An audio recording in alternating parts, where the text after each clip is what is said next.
Alphonse Daudet, aventure prodigieuse de Tartarin de Tarascon.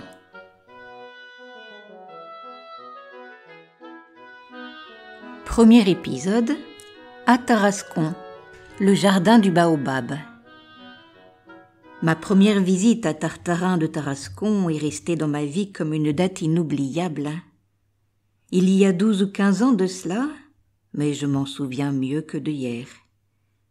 L'intrépide Tartarin habitait alors à l'entrée de la ville, la 3e maison à main gauche sur le chemin d'Avignon.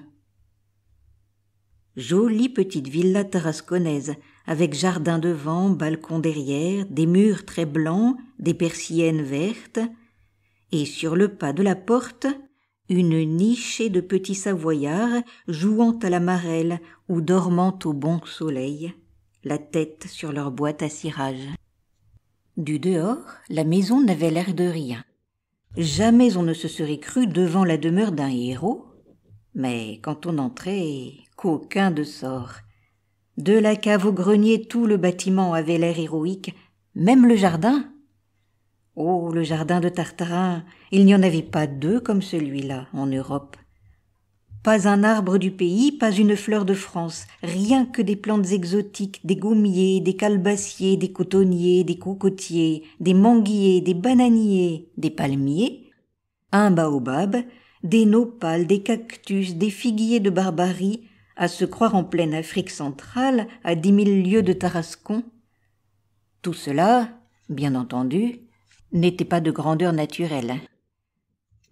Ainsi, les cocotiers n'étaient guère plus gros que des betteraves, et le baobab, arbre géant, Arbos gigantea, tenait à l'aise dans un pot de réséda.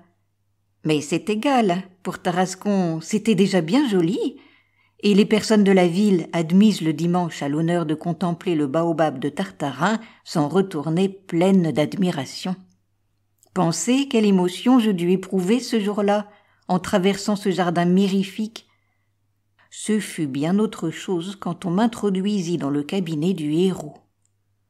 Ce cabinet, une des curiosités de la ville, était au fond du jardin, ouvrant de plain-pied sur le baobab par une porte vitrée. Imaginez-vous une grande salle, tapissée de fusils et de sabres, depuis en haut jusqu'en bas, toutes les armes de tous les pays du monde, carabines, rifles, tromblons, couteaux corses, couteaux catalans, couteaux revolver, couteaux poignards, criches malais, flèches caraïbes, flèches de silex, coups de poing, casse-tête, massues autantotes, lazo mexicain, est-ce que je sais?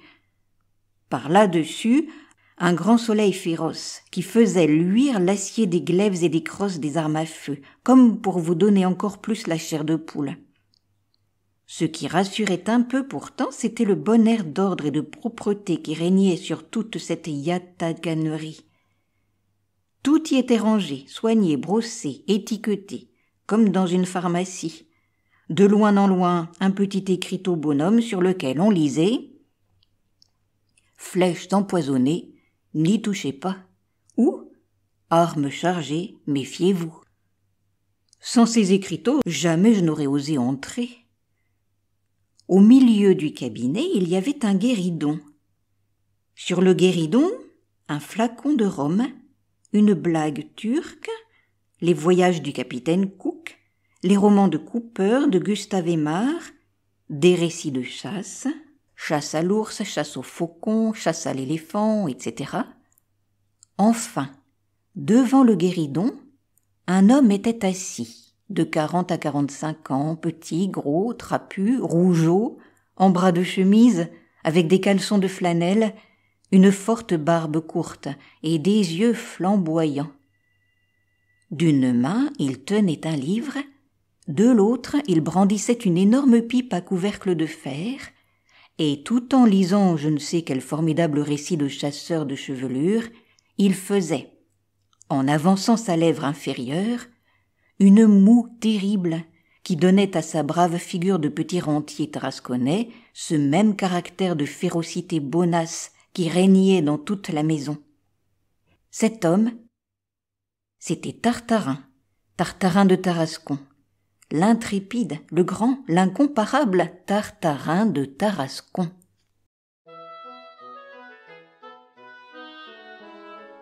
À bientôt pour de nouvelles aventures.